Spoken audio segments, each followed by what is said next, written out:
Our next speaker on the Mass channel, this live stream, is going to be Jay Flores.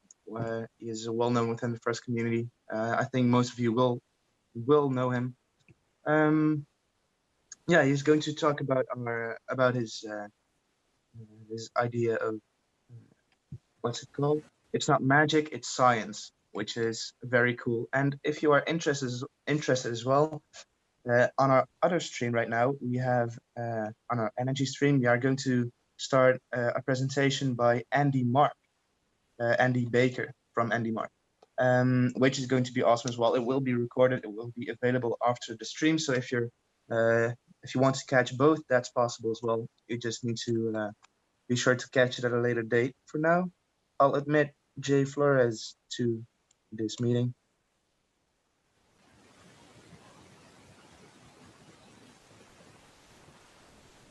Hi there.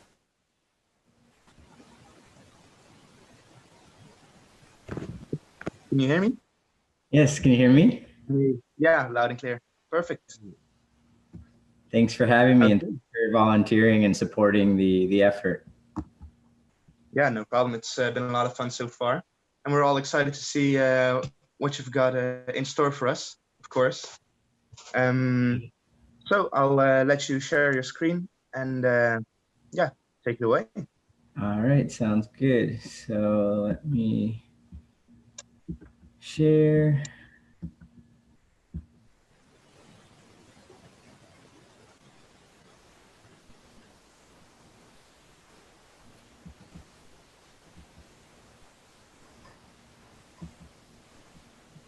All right.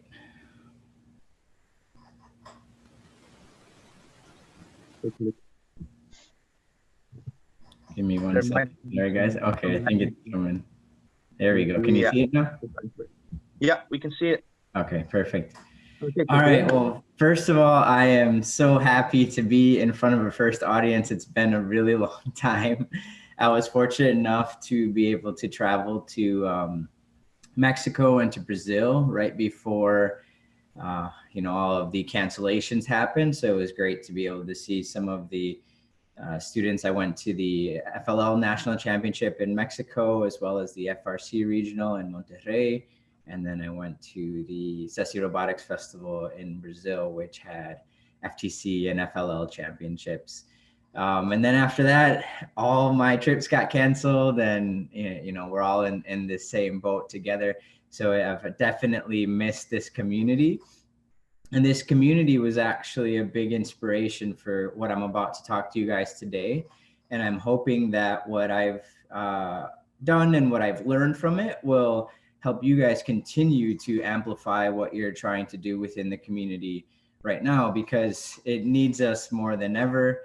There's a lot of misinformation out there. There is a need for a lot of solutions. And education wise, students are going to need more help. Parents are now math teachers, and a lot of them didn't like math. Science is difficult to be as exciting at home.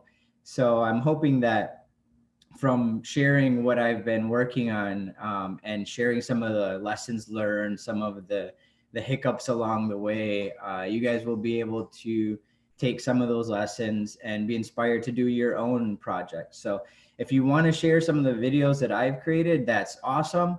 But really what I want you guys to do is take kind of the blueprint and apply it to your outreach, especially during this time with coronavirus and difficulty in getting groups together and outreach programs being canceled, school being a little bit more difficult, etc. So I hope that you guys will enjoy it. But again, remember that this is just some lessons learned and some base kind of formula for you guys to be able to do your own work and pursue your own passions in this space of inspiring young minds to do cool things with science.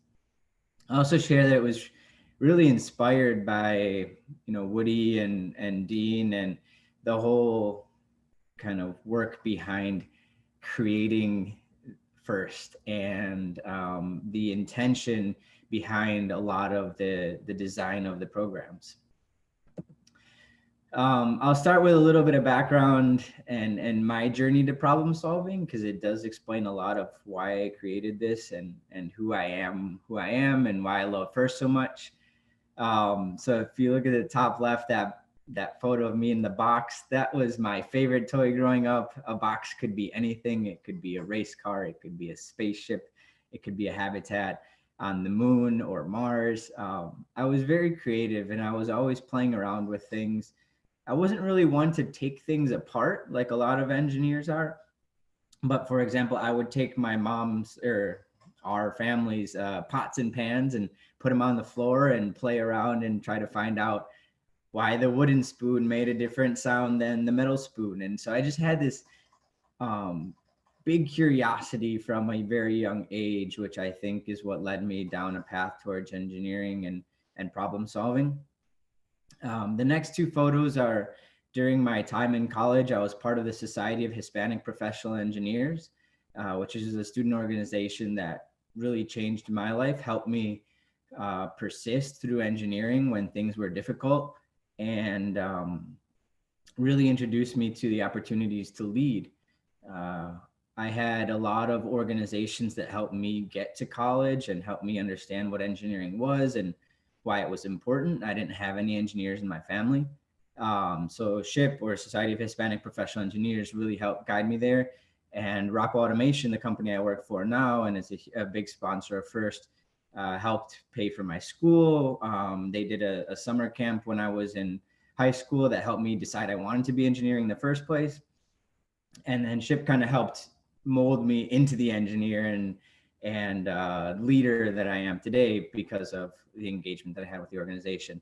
That second picture is actually the organization's mission statement. So I was very passionate about it, and early on was able to get onto the national board of directors of the organization as one of the student representatives.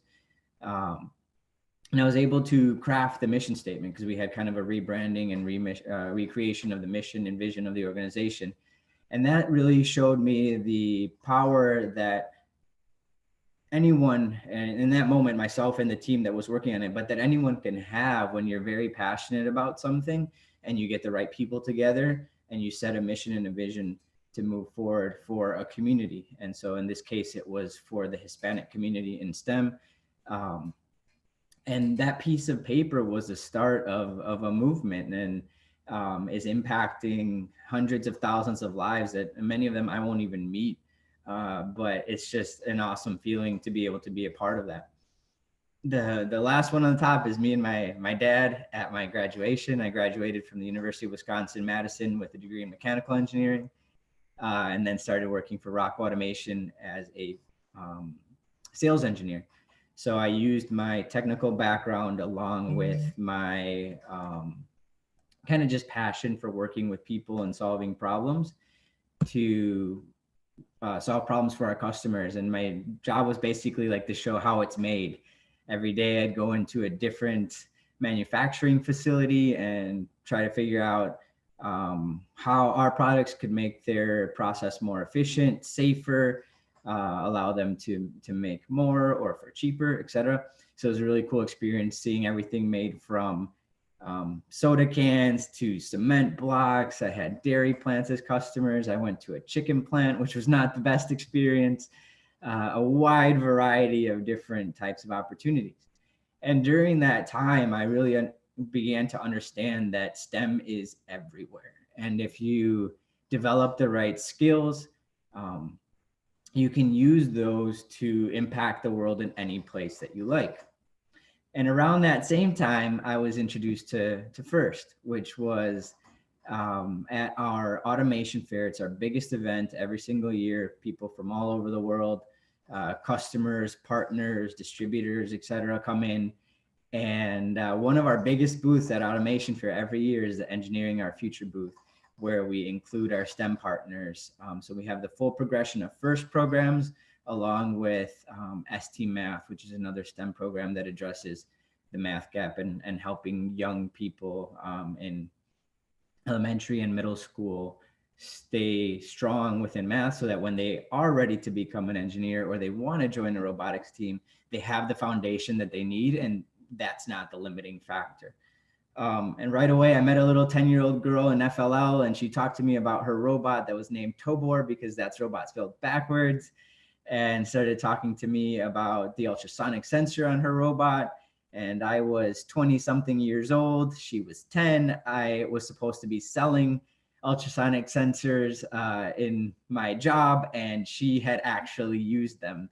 So I kind of decided in that moment that I wanted to do everything I could to support these students and make sure that they had the resources and the role models that they need, and that more students could have access to this program. Because man, if I wanted to take her on my calls at customers and stuff, because she was just so knowledgeable and impressive. So I wanted that for more students, and that really ended up turning into a complete career shift for me. And I wouldn't say I shouldn't say complete career shift, because I'm still a problem solver. I'm just solving a different type of problem. And when I hear Dean speak and his passion for FIRST compared to his passion for design and engineering, and he's super passionate about both, but he always has that little bit of extra excitement for FIRST because he knows that it can amplify more than what he can do as an individual inventor. And that's what got me so excited about supporting FIRST as well, because there's a lot of problems we need to solve. And I wanted to make sure that I could inspire more people to help solve those problems, because I can't solve them all myself. No one company, no one country can solve all these problems. So it's good to see so many people joining this conference from all over the world.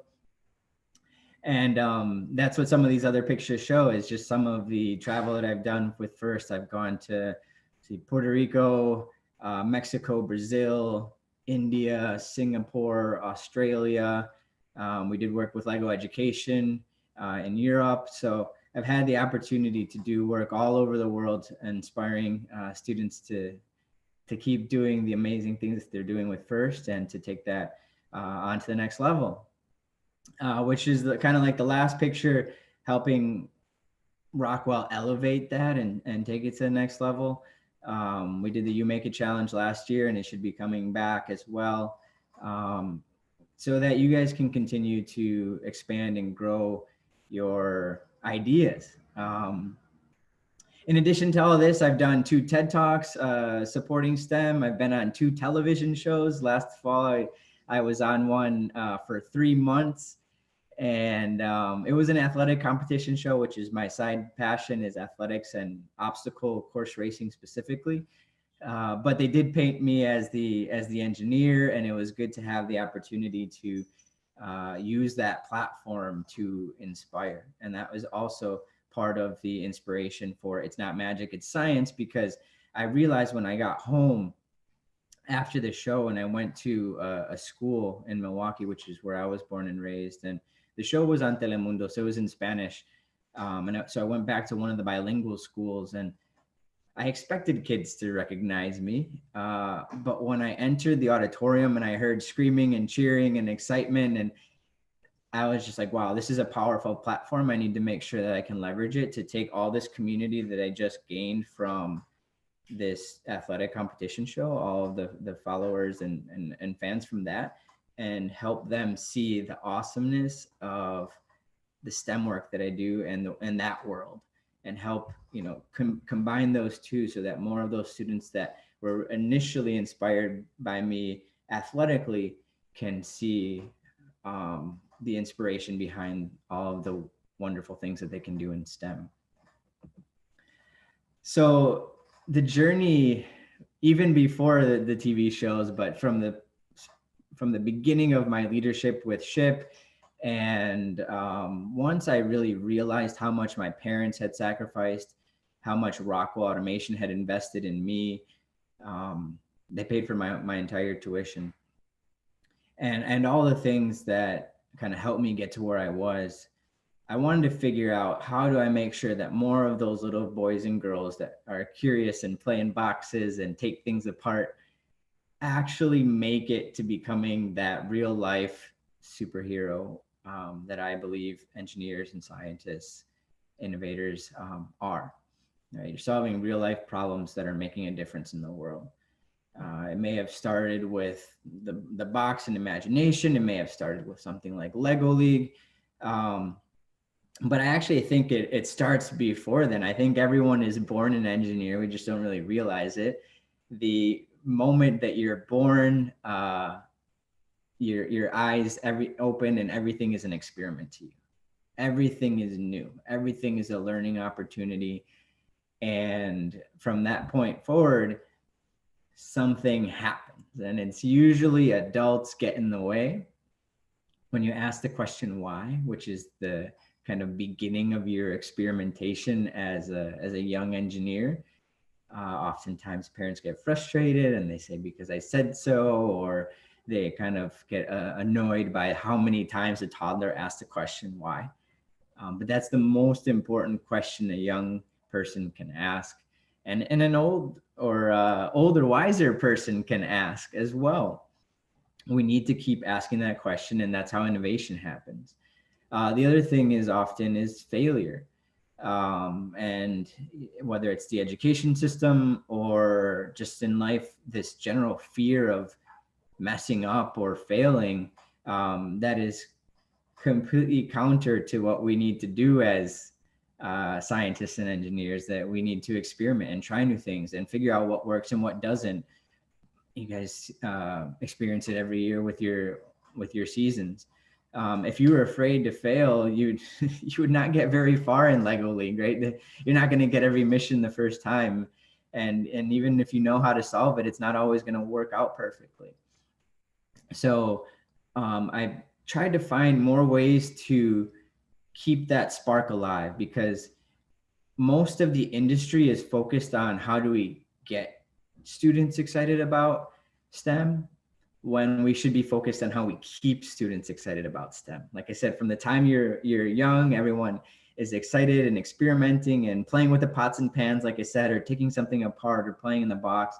And we need to make sure that that energy and excitement continues on. And so I'm looking for more and more ways to make sure that we keep that going at a young age.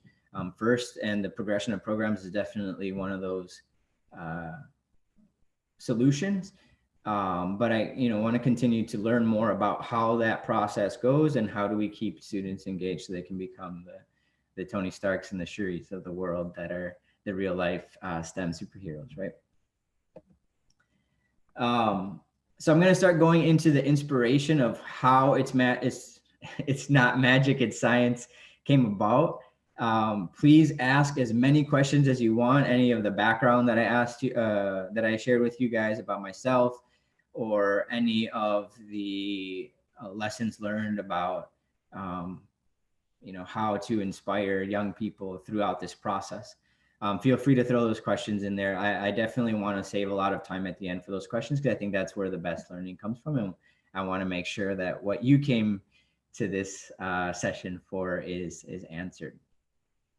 But the inspiration came from the best month ever. The idea of the best month ever happened at the end of March, when everything started getting canceled. It was, very depressing for a lot of people.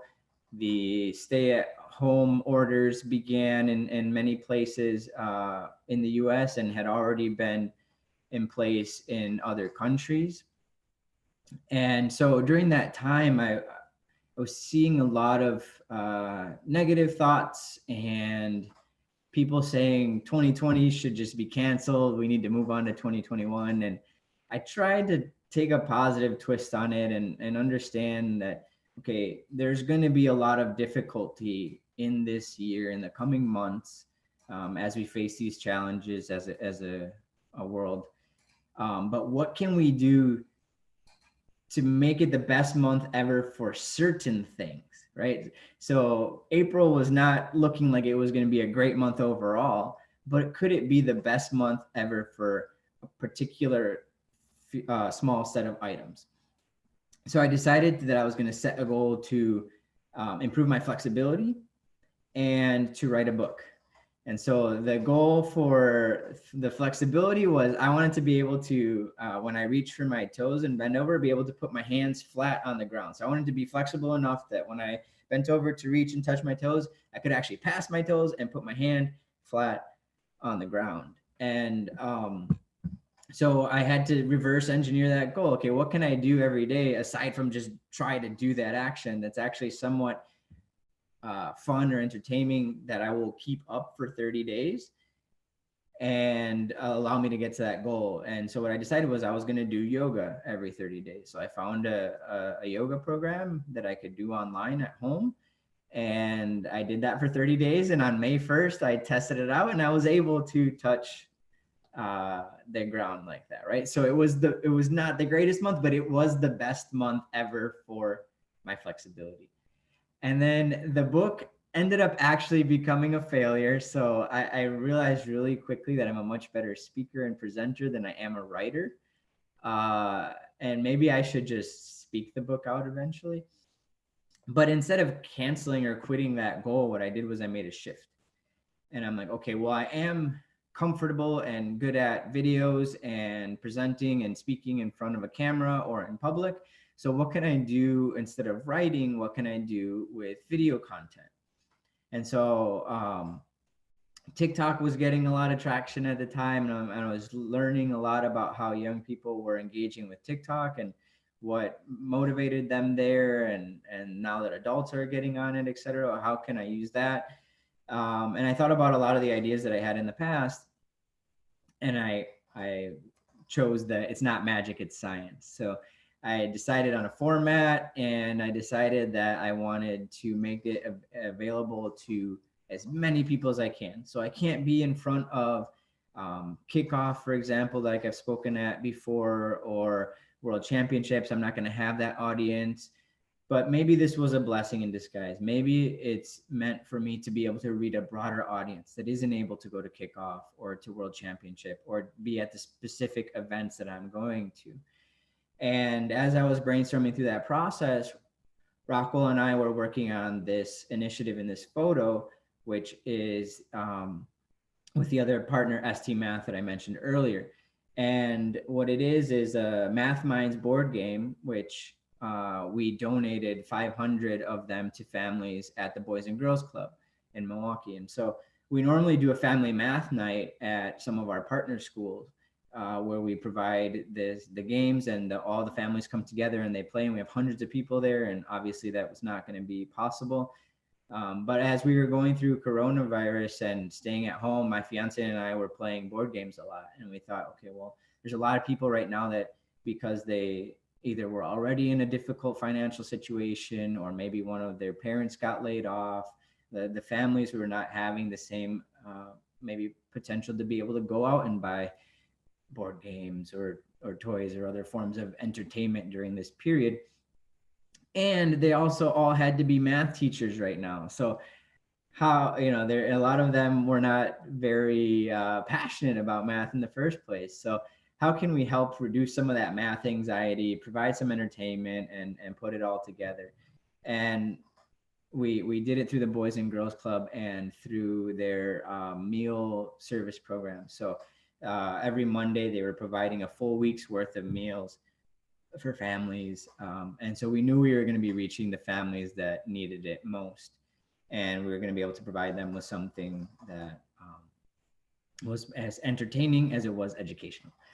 And so when I looked at the best month ever, I was like, okay, a lot of these families aren't able to go to the events that I'm normally speaking at, or they haven't learned about how awesome FIRST is, or about a lot of the STEM resources that are available. So I need to make sure that what I do is as inclusive as possible, can reach as many people as possible, and has some kind of aspect where they can support it at home. And so I designed all of the experiments with that in mind. And I did a lot of research on experiments people do, and which ones I could do with things I had at home, or for very low cost with something that you could order easily from Amazon. Because that was very important to me, to make sure that we could reach as many people as possible. So whatever you're designing during these times, keep your passion and FIRST in mind, but also realize, for example, that not everyone can have access to certain resources that you may have readily available. So I wanted to make sure that I reduced as many of the barriers to entry as possible. And I came up with a formula of how it was going to work. So I thought about Dean and Woody and first, and how everything kind of has this behind the scenes thought process of how things work, everything from game design to the core values, to the way that there are alliances and how you might be with one team during one match and competing against that team in another match, and how in all of that design, there's a lot of lessons learned, and it was intentional. And so I came up with a 3-part portion that I wanted all of my episodes to have. And I hope that you guys will learn a couple things from this too. And so the first portion of it is the experiment. The experiment is usually 15 seconds long. It's gone up to about 30 seconds depending on what I'm doing and how easy it is to complete. But I wanted it to be short, partially just studying how young people are communicating now, what apps they're using, how they get their information. The rise of TikTok. A lot of young people were also on Snapchat in the past and on Instagram, and they're used to getting information and learning about their friends or who they're following and the world via these short 15-second snippets, right? They're also competing for attention, and people's attention spans aren't always as long as we'd hope, especially if it's something that's new to them and that may not initially come off as part of something that they're passionate about. So I wanted to make sure it was short. I also wanted to make sure that it was entertaining. It had to be flashy, it had to catch people's attention. And so that's why I thought of the magic concept, right? So all of the experiments I've completed, someone has probably done in the past. I haven't invented, I guess, any of these experiments. I didn't invent the science behind any of them. I just found a more creative, more fun way to package them. Magic is something that is inclusive to all people, boys, girls, different countries, etc. There's not really any inclusion barriers there. It's appealing to all age groups, even young children, like very young children. I've even seen videos of dogs and monkeys reacting to magic tricks. So it's something that I knew that everyone could appreciate at some kind of level, right? Some people appreciate magic more than others, but at the same time, it wasn't something that was very gender specific or country specific, etc. So it had to be quick. It had to be kind of entertaining. And I wanted to make sure that it looked like real magic. I wanted this to be something that I was comfortable, maybe not at the small scale, but on a bigger scale, going on like America's Got Talent or something, right?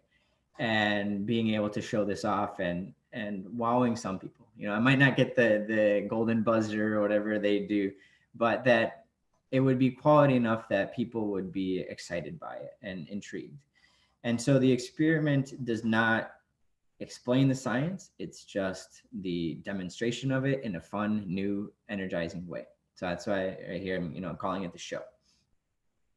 The second video, or the second part of the formula, because it's not always video number 2, is the explanation. So this is the reveal of the magic. That's one thing that's unique to this compared to traditional magic shows, is that most magicians do not share their secrets.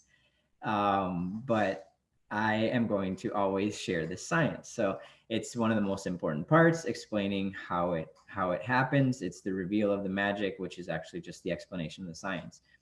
So in this video, I try to redo the experiment because I want to make sure that if this is the first time someone sees the video and they're not like subscribed to the YouTube channel, or haven't seen any of them before on any of my social media, that they'll know where I'm, kind of where it started, and they don't feel like they're left behind because they're on a later video and get confused.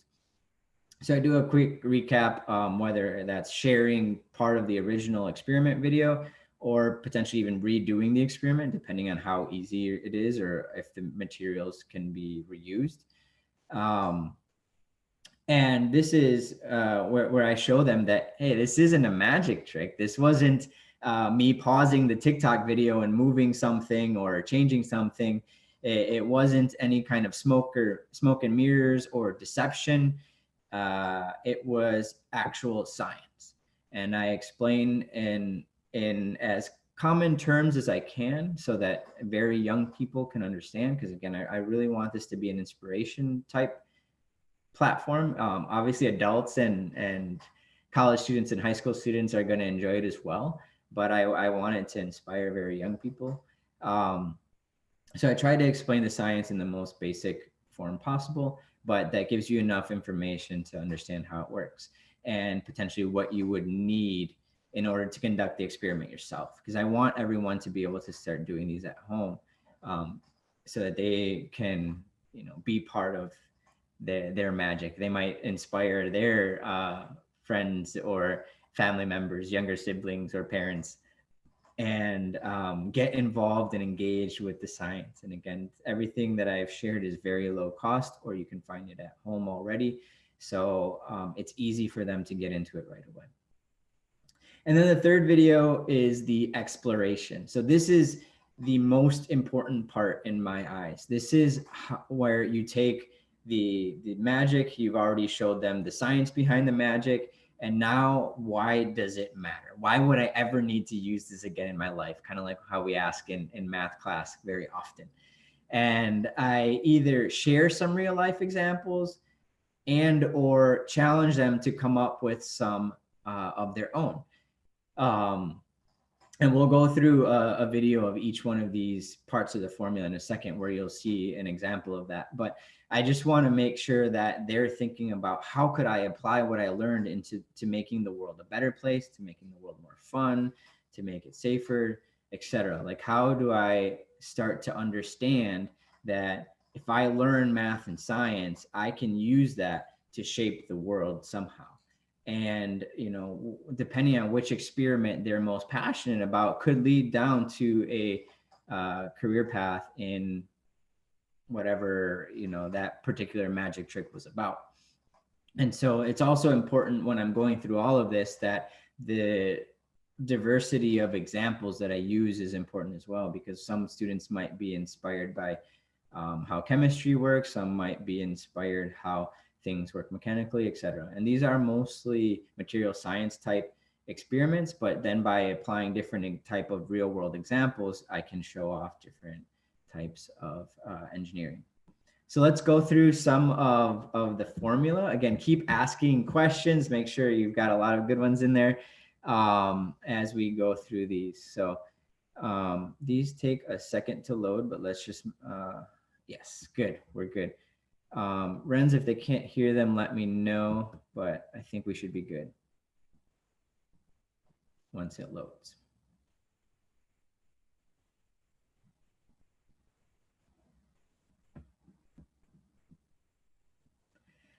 Videos always work before the presentation and then decide to go crazy. What's up, guys? My name is Jay Flores, and this isn't magic, it's science.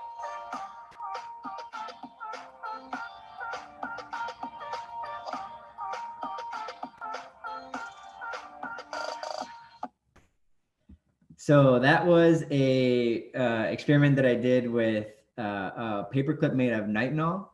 And so nitinol is also known as memory metal. What looked like, something that people are familiar with, right? So I've done experiments with nitinol and it's just a long wire.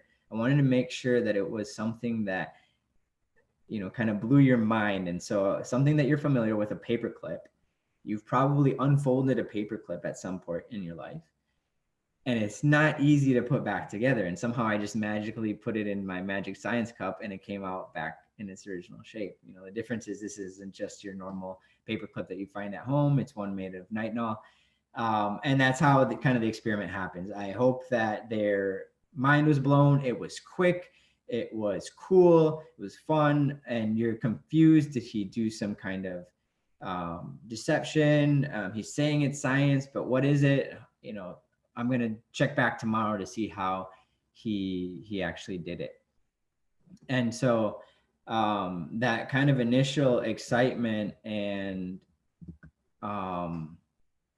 engagement is so important to then bringing them into the science. That's why the first video doesn't necessarily have to have all the information. It's the draw, it's the attraction. So with whatever you're doing online at these periods of time, just make sure you have something that's an initial draw for people in communities that may not have had as much access to STEM or information on it. So if they don't understand in the first place, how do you get them excited with something that they can relate to?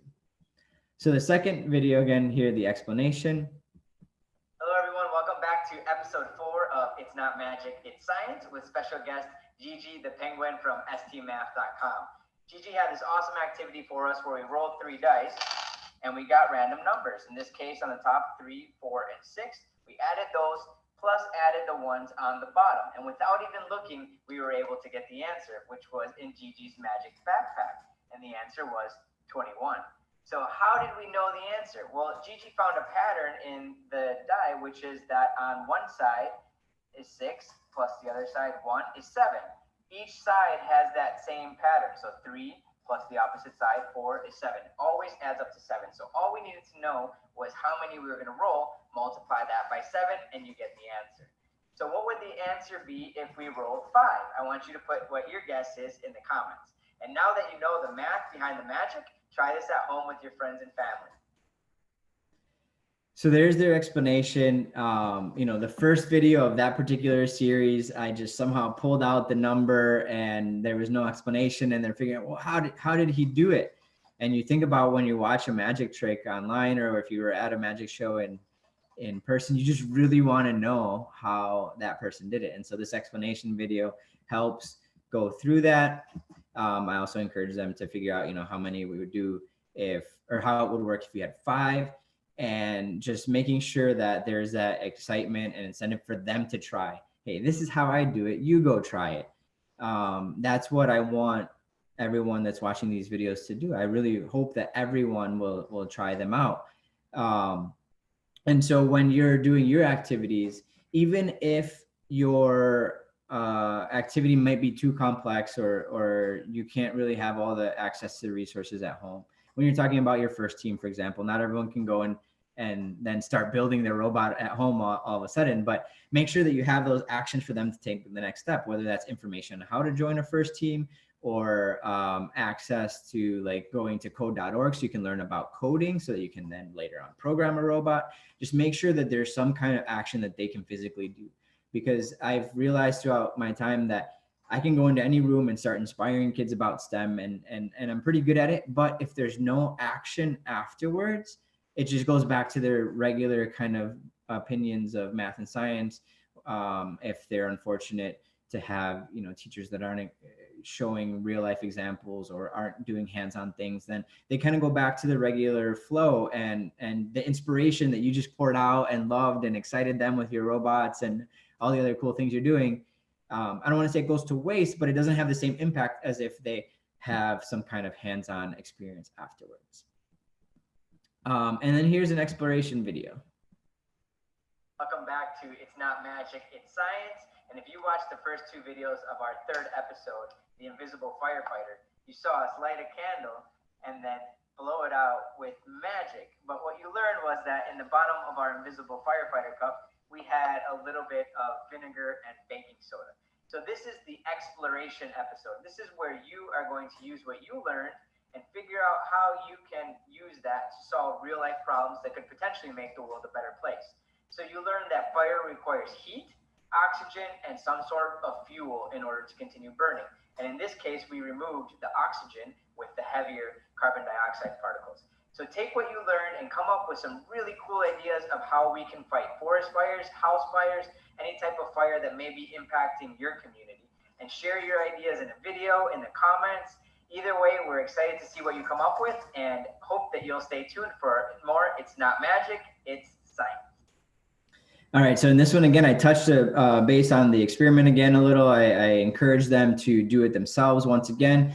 And then we came up with the real life. So for example, students in Australia might start thinking about how now that they learn a little bit more about how the fire burns, what they could do to prevent future fires. Or students in California, very similar situations where there's significant forest fire threats often.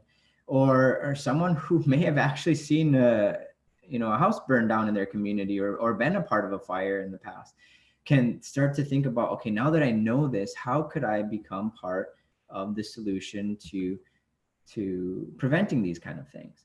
And so it's really, this is the most important part. I can't stress that the most. They need to be able to connect what they're learning to something in the real world. Otherwise, there's no need for it, right? So in order for a student to continue pushing that forward and learning the hard math and the science, they need those real life examples. So I compare it to your robots, right?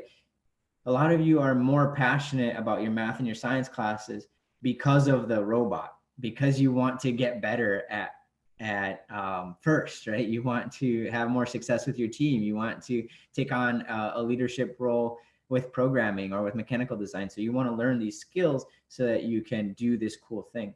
Or for example, someone who's really passionate, let's just use Elon Musk as an example. He's super passionate about space exploration. So he's going through all these really challenging things that a lot of people wouldn't have thought of before, or wouldn't have even taken the risk on, because his passion for it is just way, way high.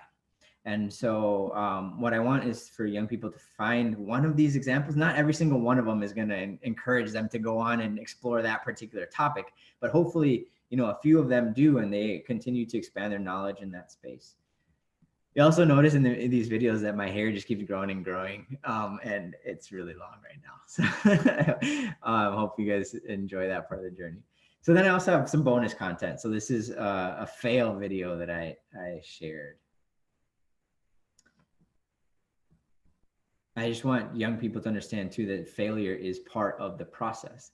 And by sharing my failures in this experiment, I actually failed this experiment many times.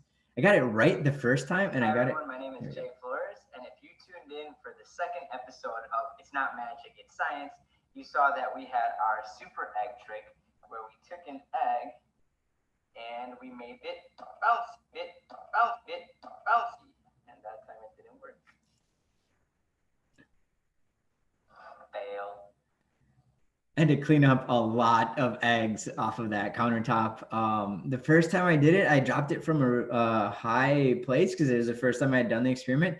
And for whatever reason, that particular egg worked well. It bounced. I dropped it again from a high point, and it was amazing. Like, I'm gonna have to use that particular video for like forever, because I tried it so many times, and that was an experiment that you put the egg in vinegar and you let it sit overnight, at least 24 hours. And so it took a long time to repeat the experiment. At one point I was like, okay, I got to do 2 at a time, because if they keep failing, I'm just going to be here forever on this one experiment. We're never going to get to episode 3. But it ended up being a very important video, because it showed that it's okay to fail. Failure is part of the process of experimentation and learning and growing and innovation. You find a bunch of ways how something doesn't work, and eventually, find the way that it does, or a way to make it better, etc. You learn a lot from those different experiences and failures, right? And that's one thing that Lego League and FIRST are really good at showing us, is that you just keep, reiterating, you keep editing your design and improving, and you eventually get to a never perfect, but at least a better and potentially excellent solution. And so the bonus content is things like fail videos, bloopers. I do some of the TikTok trends. So if there's any TikTok trends that I can try to find a way to connect to some of my experiments, I do those. Just again, meeting the young people where they're at, and trying to use those things that a lot of people celebrate to bring some attention to STEM. And so I've also done some translations to Spanish, to make sure that, again, it's more inclusive and I can reach more people. I've considered other languages too. It's just going to try to find ways to do more of that, so that I can reach a greater audience. So if you guys have a particular language that you can help me translate it to, I would love to find ways to do that. So the response. So the response has been overwhelmingly positive. I was worried when I got started, are people gonna like this? Or are they gonna think it's stupid? Is my hair too long? Is my kitchen the right place to do it? Like, I just had so many different worries and concerns. Unfortunately, I decided to just do it and just put the content out there and see what people liked and learn from the process instead of worrying and trying to make it perfect.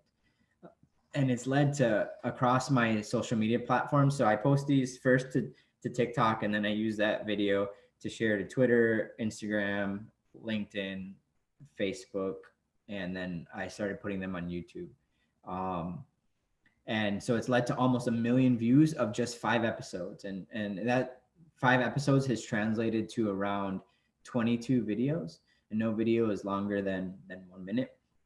So it's not a lot of content. It's only like 25 minutes. No, it's less than 20 minutes of content that has generated close to 1 million views for STEM, and in just 2 months.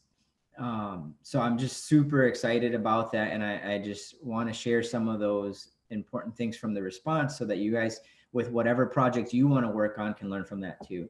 And so some of the key things from that is that TikTok and Instagram are definitely the best platforms for it. Young audiences are on those platforms. TikTok is just very young and new now, and it's easier to get content out there. It's not super easy, but it's easier than some of the other platforms. And also, since there such short videos on TikTok, nothing over 1 minute, most of them are 15 seconds or less. People kind of go through more content. It's more likely that your particular post will get viewed. And also, what I've learned about TikTok compared to let's say Instagram, for example, which is a very popular platform for young people too, is that I think TikTok users are more likely to spend a lot of time on the For You page instead of the following page. So for those that aren't super familiar with TikTok, For You is basically just content that's generated from all over the world. You don't have to necessarily be following a person to see their content show up there. It's kind of like the general stream. And then there's the stream of the people that you follow. And I found that, at least myself, and what I think I see from a lot of people, is that people end up scrolling through the For You, the general feed, a lot more than even just their following. Versus on Instagram, you're not usually scrolling through and looking for random people's photos. You're usually looking at the photos of the people you follow, your friends, your family, your colleagues, etc. So I've learned that TikTok is a great way to get exposure to things that people don't normally look for or see. So in a world that doesn't always celebrate science and engineering, it's a great place to start throwing some STEM in there, and eventually some kids, parents, people in general are gonna start seeing some of that content. Instagram is where I have my biggest following. TikTok is getting very close, so I'm not surprised that Instagram is high, but I think it's also because of the young audience on it. But also, one caveat there is that I haven't been able to post all of the videos on Instagram because the way that you film vertically in TikTok does not always translate well to the squares on Instagram. So think about how you're filming your content as well, and which direction to put your camera, et cetera, is going to be better for different platforms. And I'm trying to spread this across as many platforms as I can. So I've had to make some sacrifices and not posting on certain areas just because it doesn't look good. But TikTok has definitely been the best platform for it. So I'm prioritizing filming in the way that's best for TikTok. And then LinkedIn has been great too, reaching a lot of parents and educators and science centers, leaders, etc. Those are the people that are then going to show these to their kids and help them complete the experiment. So it's very important as well. I don't have as big of a following on Twitter, and I think this is going to do very well on YouTube eventually. I just didn't really have much of a presence on YouTube prior to starting this. So if you guys are on YouTube, please subscribe, please share some of the videos, at least view them. I could definitely use help spreading the word on YouTube if anyone wants to support there. Um, but I think YouTube will be one of the highest eventually as well. In terms of the top content, so the blooper and fail video, not the one that I showed you, I have another one. You'll have to check out episode 5, is by far the most viewed. So it just shows you that sometimes you got to be fun with the science. You can't be too serious about it all the time. We definitely have serious goals and mission with First and what we're doing. But at the same time, when we're trying to inspire people that aren't already excited about this or have been kind of lost their passion for math and science, some of the stuff that is actually the science going wrong is what might draw them in originally. And originally I was kind of bummed that this was the highest viewed one, but what it helped me see is that, okay, it's probably the highest viewed because a lot of people could relate to it, and it is then hopefully drawing them into the series. And so even though what maybe it was the draw was the blooper fail video, hopefully they'll get excited about it and continue to learn and watch more of the videos. So maybe pizza is what gets someone to your first meeting, but as long as they're excited and inspired, then, and you have a new member of your team, then that's all that matters, right? Second most viewed was one of the ones with the TikTok trends. Again, just trying to find out what's relevant in the world and how can I connect science and math to it. And then the last was a slow motion one. The third top viewed was a slow motion video of the paperclip experiment. And I think this one was very popular because it showed that this was not fake. It was actually science. It wasn't just magic. And people were kind of amazed by that I wasn't tricking them, that it was actually science and I wasn't just kind of throwing smoke and mirrors, right?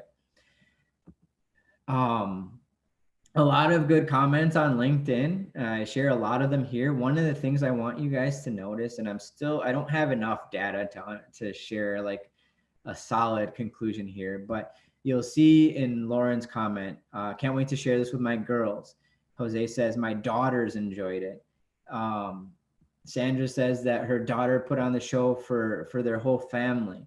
So I'm realizing that all of the comments except for one came from a female, and a lot of them are talking about their daughters. So I'm not sure if it's just that magic and science are more appealing to moms and what they want their daughters to see. Maybe it's a little bit less intimidating than the word engineering or the word STEM. I don't know. I really wish that any mom would see engineering would just say, okay, this is for my daughter right away. And I'm not saying that any of these people, because a lot of them are in STEM already, I'm not saying any of them are limiting their specific daughters with STEM opportunities. But I just thought it was cool that a lot of them were thinking this was great content for their daughters and their girls. So hopefully it's something that then encourages them to look into other areas of STEM. But that was just one of the things that stood out, and then the people were doing it with their families, and that they're enjoying it. So I got good feedback from there. There's one comment that I got that was awesome. That it was actually a message. It wasn't a comment, but she said that she ran into a rubber egg in her fridge the other day and was wondering what that was all about. And I guess her daughter was following me on TikTok, and then she tried the super egg experiment. So it was good to see that. But I hope families will do them together too. That's why I share them on a wide variety of platforms. I want adults to see these, even though they're intended for kids. And that's a very important point for all of you too. The more you can involve the family, the more likely the child is to have support and success in your space, whether that's being able to get more rides to join robotics, or just more general support and guidance at home. Do a quick summary of some of the lessons learned, and then we'll go into questions and comments. Definitely think of access and inclusion when you're designing anything in terms of outreach, and really think hard about it. So I thought about this. I'm like, yeah, it's cheap, or it's things you can find around the house. But what if a family, just someone in the family lost a job and they're struggling with money already, and I do an experiment that requires a lot of, I don't know, like all the spaghetti, right? And then a kid innocently goes and tries it out and then gets in trouble because, the family is struggling with food right now. And so you can't be perfect. Not everything you're going to do is going to be able to be free. but I try to make sure that it's as easy as possible, that the materials can be recycled or are, easy accessed, right? Some of them they're going to have to buy, or and they might not be able to do that activity, or they might not be able to use as many eggs, whatever, but I want to make sure that I'm trying to reduce as many of those cost and access barriers as possible, and making sure that it's available and inspiring to boys and girls and to people of all ages and countries and everything. Make sure that's part of it, not only just because it's the right thing to do, but it's going to get you more views and more results, right? The next one, meet youth on their terms. That's why I opened a TikTok. For a while, honestly, I thought it was going to be something very stupid. I was not really, honestly, excited about the app at first, and I just realized how powerful it was and how much attention it had. And that's what matters, is where young people's attention is. You need to be there, and you need to find a way to show STEM in that environment. The next one is just post it. There's so many of the videos where I was like just nervous, or I wasn't sure if I should put it out. And some of those ended up being the most viewed, like the TikTok trend one. I wasn't going to do that one because I was like, okay, I'm not just going to fall into all the TikTok trends. And it actually ended up working. So I posted it, right? And then same with the blooper and fail. I needed to put myself in an uncomfortable situation, but it worked, right? And that goes into the next point. Don't be afraid to fail. And don't be afraid to share your failures, right? People need to understand that the world is not perfect. That's the problem with Instagram and social media right now, is that people paint this perfect picture of everything. But especially in the world of science, we need to know that it's not perfect. It's going to be challenging, but it's awesome and it's fun. And when you get it right, it can change the world. Exploration makes the magic come to life. That's one of the most important parts of the series, is the exploration video. Right? You need to make sure that they have a way to engage and continue their journey on their own, hands-on if possible, because that's what brings it to life. So I have the equation F equals MA, which is actually fun equals math times application. If you don't have an application and you only have math, there's a very small portion of the population that just likes math as math, right? Or if you have an application but you don't have the math, you can't have the fun, because you can't like do cool things with your application or change the world in that space, because you don't have the education to make that happen. STEM is everywhere. I'm showing STEM with eggs and paper clips and dice and penguins and all these kinds of things. Literally, no matter what you're passionate about, there's some STEM behind it, and just find out how you can show young people that passion and have fun with it. Just like, this has been a fun project for me, and I'm hoping that it's really inspiring a lot of people. So that's it in terms of presentation. Let's connect. Definitely, if you can support on the YouTube, that will help a lot. But let's connect on Instagram and TikTok. I'm J Flores Inspires. On LinkedIn, Facebook, and YouTube, just search my name. Under my channel, J Flores, there is a playlist of all the It's Not Magic, It's Science videos. And then on Twitter, I'm J Flores 2032, and I also have a website. So let's connect. And now I think we have a couple minutes left. We can go into questions before we run out of time. Well, first off, thank you for this presentation. It's been absolutely awesome so far. Appreciate it. We have a lot of questions coming in right now. I'll start with the first ones. The first one is coming from Cam from FRC Team 1073. And he asks, what advice would you give to a new first alumni to keep that why mindset alive? The why mindset, you said? Yeah. Okay, yeah. So basically you're asking, how do you keep the curiosity going? And yeah, that's very important, because as we become older, we start to think about limitations and challenges. And oftentimes when we look at a problem, we start thinking of like why it's not going to work, instead of thinking about it the other way when we were little, when anything was possible, right? So I encourage you to go back into that little version of yourself. This picture right here is not intentional to this question, but the little first Lego League students, right? The world is, there's so many Lego League juniors, students, so many opportunities are open to them, and their creativity on their projects is incredible. Just think back to that time and try to reverse engineer everything. So when you're looking at a problem, or when you're passionate about something, think first about, what do I want the world to look like? in however many years? Or what do I want this particular area of something that I'm passionate about to do in the future? And then reverse engineer, okay, what needs to happen in order to make that possible? So your initial thought or your first question why might seem too crazy, and you'll start thinking of limitations, but then just divide that into reverse engineered steps and start attacking those, and then eventually that will become possible. So just always think young, and then in reverse engineer those crazy awesome ideas you have. That is very good advice. You heard it here first, folks. Another question from Cam is, what is your favorite thing to ask during a project? Like what fill something and fill in blank, or how or why something. Do you have a favorite thing to ask? To ask during a project. Yeah. So this is going to sound like a lame answer, but again, the same question is why.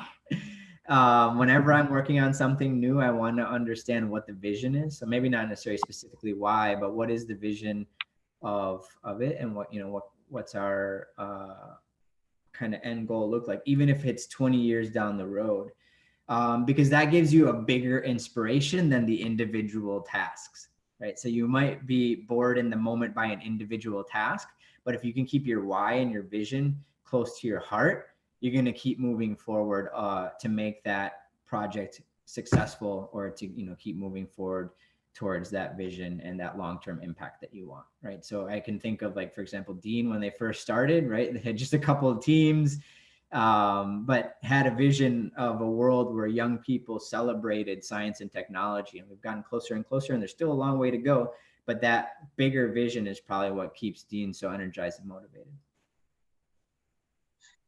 Okay. Now we've got 3 more questions and just a couple minutes, so I'm going to ask them quickly.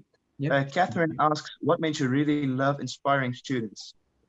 What makes me love inspiring students? Part of it was I was inspired when I was younger, so people did outreach that supported me in my journey, so I had a passion for giving that back.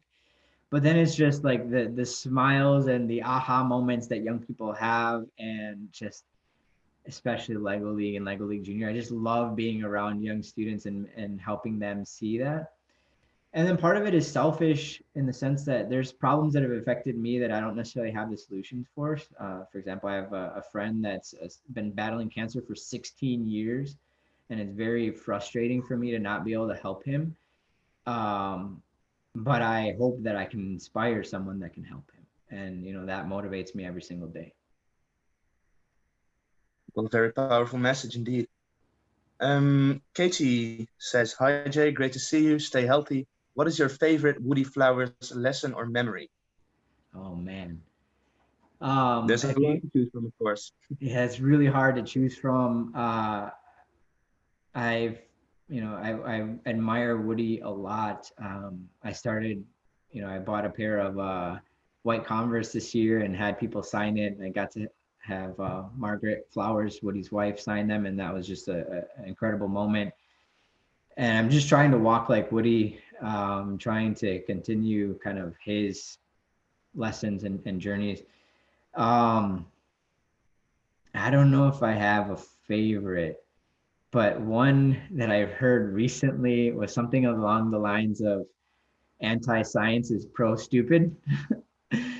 So it might not be the most inspiring one, and I'd have to think back. There's definitely better ones than that, but that one's very relevant right now, and just understanding that we need to celebrate this community, you guys, so that we can make the world a better place. Yeah, okay. And then we've got one final question from Cam again.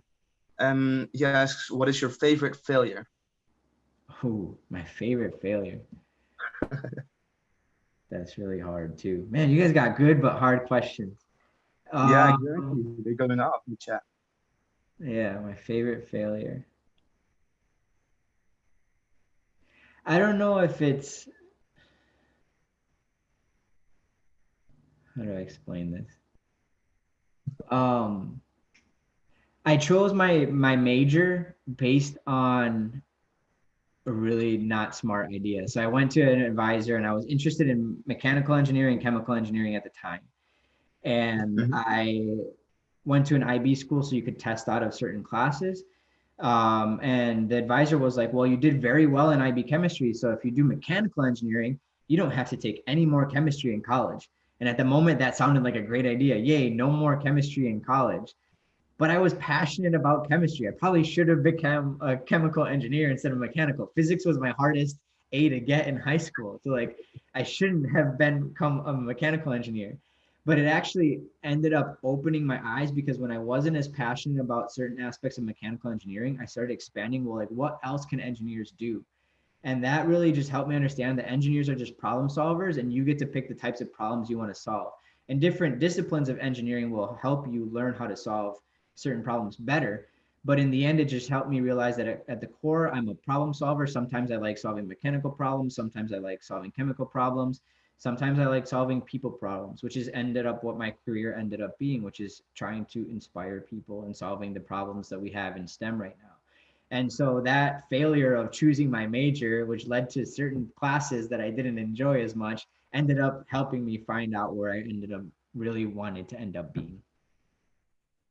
Well, that's something good to end up this presentation with, because our time has unfortunately come.